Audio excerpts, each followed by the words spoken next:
Continúa esta celebración, este acto convocado en el Zócalo de la Ciudad de México a propósito de los 200 años de la consumación de la independencia de México. Esto ha merecido también una serie de pronunciamientos, de mensajes hacia nuestro país, pues haciendo un reconocimiento de lo que se ha hecho en todo este periodo, 200 años ya de la consumación de la independencia, y que hay que decirlo, conforme pasa el tiempo se va conociendo mucho de lo que se ha dejado por parte de las páginas en los libros de texto o la historia tradicional o habitual que nos llegan a compartir, sobre todo en las aulas, y que es importante conocer e ir más allá.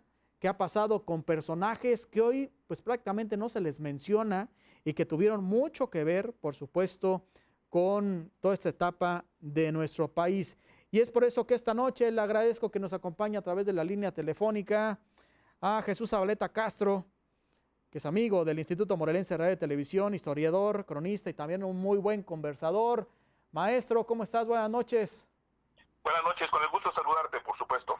Bueno, de esa otra historia de la independencia, la consumación, en particular, Jesús, yo quisiera preguntarte sobre la figura de Agustín Cosme Damián de Iturbe y Aramburu, el nombre completo de este personaje, que hoy no lo vemos mucho, mejor conocido como Agustín de Iturbide, y que lo vemos como que borrado, marginado de lo que hoy se está en boga, en celebración en nuestro país. Jesús.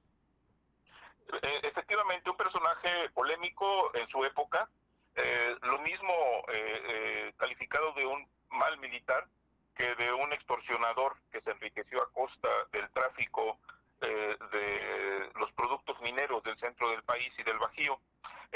Se le acusó de cobrar derecho de piso y cobrar protección para los mineros. Sin embargo, en su momento también fue reconocido como el segundo padre de la patria. Eso. Estos fueron los extremos en las paradojas del personaje. Un personaje que tampoco tenía una visión clara con respecto a su papel en la guerra independentista.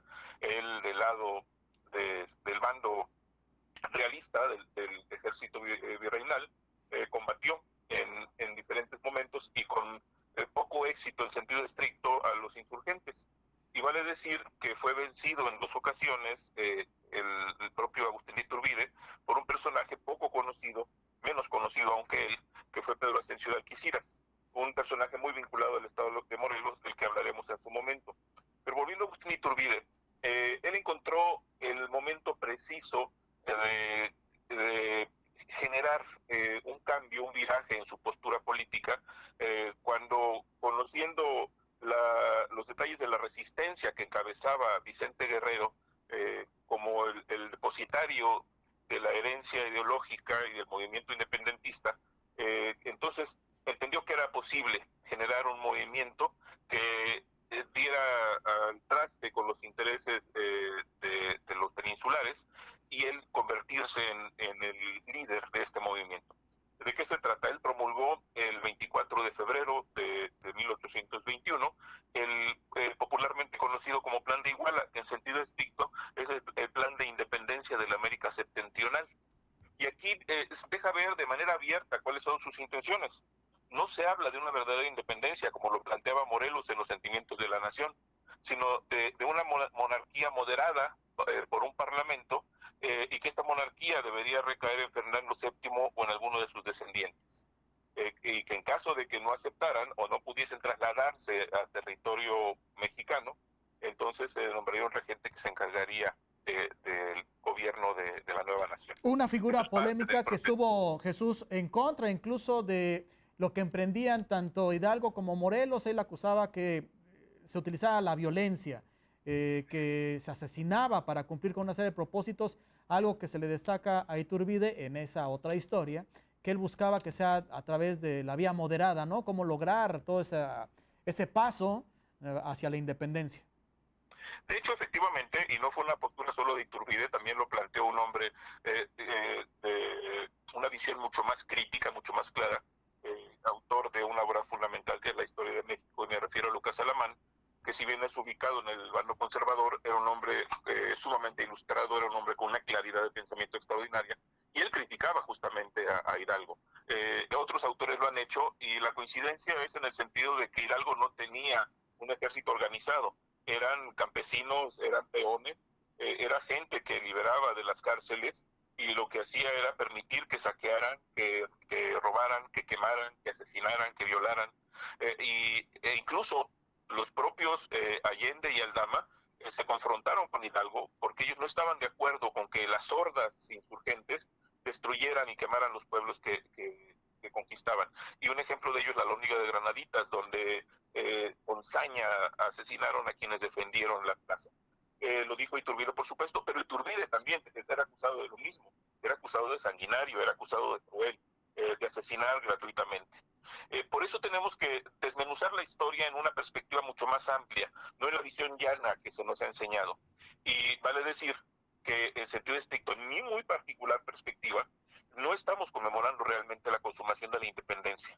Porque un día como hoy, si bien entró el ejército trigarante, el ejército de las tres garantías, que eran religión, independencia y unión, lo cierto es que fue un desfile militar. Es al otro día cuando se firma un documento que es el acta de independencia del Imperio Mexicano. Aquí es donde se concreta la aspiración de Agustín Iturbide. Y el siguiente año él se autoproclama emperador, después es depuesto, y se genera un proceso muy turbulento de varios años que no dan sentido a un proyecto de nación. Es decir, es un complejo proceso que no se termina un día como hoy cuando entra el ejército trigarante en la Ciudad de México. Importante entonces darle lugar sí o sí a Agustín de Iturbide, Jesús. Es un personaje inevitable. Es el personaje que siendo el comandante de las fuerzas realistas, de las fuerzas virreinales en el sur, que tuvo la encomienda de acabar con Vicente Guerrero y la gente que lo siguió, prefirió llegar a un acuerdo con él como el depositario de la herencia insurgente y consumar la independencia en una perspectiva de interés grupal. No en el plano, lo plantearon de manera esbozada Miguel Hidalgo y de manera contundente José María Morelos y Pavón, sino en función de sus propios intereses. Finalmente es el articulador que lleva a lo que hoy estamos conmemorando, la consumación de una independencia, que si bien es reconocida como tal y se inició un proceso prolongado, lo cierto es que no se concretó en estas fechas. Es un personaje inevitable, es un personaje discutible, es un personaje criticable, pero es un personaje que amerita que lo conozcamos con más detalle, sin lugar a dudas. Maestro, muchas gracias, como siempre, por tomar la llamada al Instituto Morelos de Radio y Televisión, y te agradezco el que nos acompañes para conocer algo más de la historia, la oficial y lo que hay detrás de todo esto. Muchas gracias, Jesús. Muchas gracias, un abrazo, buenas noches. Gracias, el maestro Jesús Zabaleta, que como usted sabe, pues se dedica precisamente a estudiar la otra parte de la historia, y que es importante saberlo, y que con esto, pues cada quien complemente lo que quizá en duda todavía surge hasta estas alturas.